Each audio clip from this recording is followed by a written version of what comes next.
Hey, what's up? It is Friday.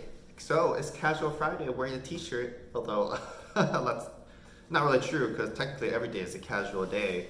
But regardless, on to continuing the book, The Forgotten Ally. I believe the title of the book is actually longer than that. It's actually The Forgotten Ally, the war between China and Japan, something like that, and then a range of years. But now it's kind of come to kind of a very heavy part of the war. So this chapter talked about the Nanjing massacre, or the Nanjing massacre, if I'm going by Chinese pronunciation.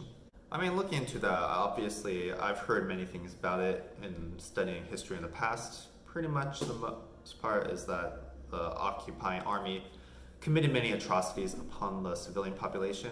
I guess reading into it is actually kind of curious because there's actually very little record about it because for the most part, reporters were not really allowed to go in and kind of go around the city to kind of record these atrocities. And what little records we do have comes from personal diaries and first person, second person accounts from the people who were living in the city.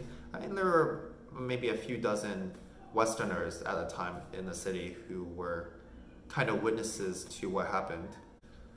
I guess thinking about war and history is actually quite common for the occupying army to commit atrocities upon the city, right? I think throughout history, this has actually been the case.